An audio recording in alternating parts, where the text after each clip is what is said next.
Why exactly would a great hero decide to stop using his power after a successful battle against a demon lord, and instead join a hero academy to live an ordinary life and just make friends? What happens when he meets the strongest student in his new academy and becomes friends with her? Episode 1. Our story begins in the past when a demon lord mocks the great hero by saying the world will come to an end if the hero fails to stop him in battle. The battle begins, and the great hero picks up a small rock, which he powers up and uses to block a huge boulder from the demon lord. Tired of the small games, the great lord proposes a serious battle, which the demon lord agrees to, and they begin to battle against each other with their strongest abilities till they get to the point of death. As worn out as they are, they manage to walk towards and stab each other simultaneously, leading to their deaths. It seems that the great lord was expecting this end, even before the battle began, because he smiles and says it's finally over just before he dies. In the present time, in the prestigious Rosewood Academy, a new student who seems way too excited about starting school immediately begins to plan how to make friends and live life as an ordinary person. He runs through the hallway yelling out greetings and introducing himself as Blade, and he quickly draws the attention of the other students. Blade's excitement is infectious as he introduces himself and immediately gains the friendship of a group of 4 people named Kasum, Clay, Jessica, and Claire.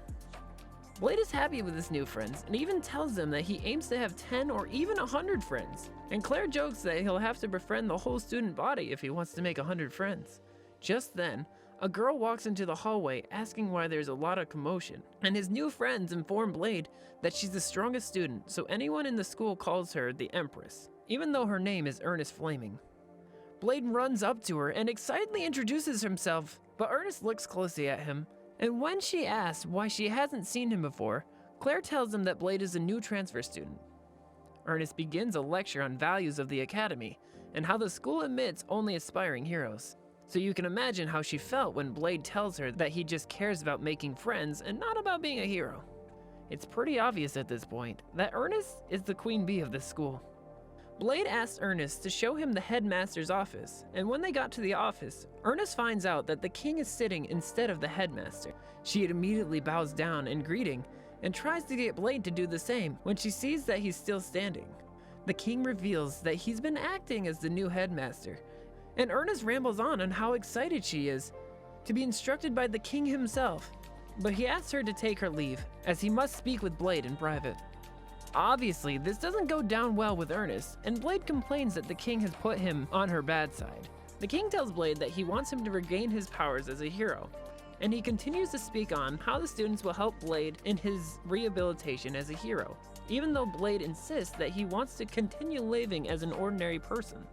It appears that Blade is actually the great hero who fought with the demon lord, and the king wants him to regain the power as a hero, as the great battle just stripped them of their powers. Ernest sees Blade in the advanced class and asks if he bribed someone. He's supposed to be in the lower class, but he just replies that he took the lower class exam and was asked to come to the advanced class instead. Ernest then accuses him of coming to the school through the back door because the academy doesn't accept half-hearted people like him, and Blade tells her that he's dead serious about making 100 friends. Blade's determination to find 100 friends is definitely praiseworthy at this point, as he runs up to every student in the advanced class to introduce himself until Ernest yells at him to listen to her. Blade makes a mistake by touching her head when he gets back to her, and she responds by using her sword to throw a powerful strike towards him while he dodges. The class instructor comes in, and Ernest makes him agree to her decision to test Blade's skill. Ernest gives him a test to slice through an object, and he decides to unleash his special fighting spirit when Ernest tells him that the advanced class is 3 levels above the other class. Everyone is amazed by his powers, but he insists that he's an ordinary person. When Ernest asks who exactly is he, it seems our great hero has forgotten that he just wants to make friends at this academy. Blade decides to sit with Ernest during lunch, and even tries to call more students to her bench when he sees that she's the only one at the table. He wonders why no students agree to sit with Ernest, and she tells him that the table is reserved for her because everyone fears her at school. They begin to eat as Blade rambles on about how awesome the food tastes. Ernest tries to apologize for saying that he bribed his way into the academy, and even admits that she thinks he has a bit of a talent. Blade thanks her, instead for being his friend in the academy. When she tries to deny the friendship, he simply points out that they're eating friends together. Ernest goes back to her room, and she rolls onto the bed, happy that Blade is her first real friend, when all of a sudden, her sword starts shaking on the wall. She remembers the time the sword first asked her to surrender herself to it as a little girl, leading to the transformation of her hair from black to red, and the way the sword always tells her to destroy, slash, and burn. She yells at the sword to shut up and refuses to give in to the sword's commands because she is the next head of the flaming body. Training continues at the academy the next day, and Ernest is in a match against her classmate Lance. Lance powers up his fighting device, thinking that he's about to defeat Ernest when she simply uses her sword to swipe him away. He accepts his defeat and thinks the match is over, when he sees Ernest about to strike him heavily, but she is able to control herself. Ernest picks a battle with another classmate, Sophie, and they fight until Sophie also accepts defeat. It looks like Ernest is losing control over her sword, and as she tries to pick yet another battle with Blade, when she drops her sword all of a sudden and falls, but Blade rushes to catch her before she reaches the ground. Blade takes Ernest to a doctor and asks her to help Ernest, just as she helped him recover. But the doctor says she can't help with spells and curses, as it seems Ernest is under one.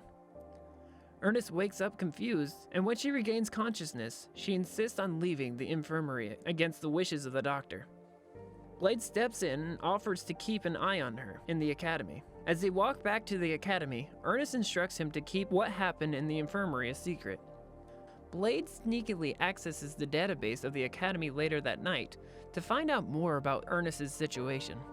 When he discovers some things, he goes out to her and tells her what he knows about her sword, Asmodeus. Blade asks her why her sword has free will and doesn't accept her as its master. And she explains to him how she came in contact with the cursed demon sword when she was little, and how the voice of Asmodeus in the sword always tries to speak to her and take control. Blade tells her that she has to get total control of the sword and get it to acknowledge her as its master. But she's reluctant, because a lot of things could go wrong if she doesn't succeed. But Blade tells her that he can handle whatever happens. Ernest decides to summon the demon and form the pact to get total control of the sword, with Blade watching by her side. And when the demon appears, he increases the sword's flame and gets other smaller demons to try and attack Blade, but Blade punches the demon without effort. Ernest sees this and decides to fight the demon with all of her strength, because she knows that Blade will help her. She wins the battle against the demon and succeeds in gaining total control over her sword. After this battle, Ernest totally changes her character and becomes friendlier with the other students. Well, that brings us to the end of the recap on episode 1 of Classroom for Heroes. I hope you enjoyed this as much as I did. Please hit that thumbs up button, subscribe, and kindly comment below what your thoughts are of this episode. Bye, and thanks for watching. I'll see you next time.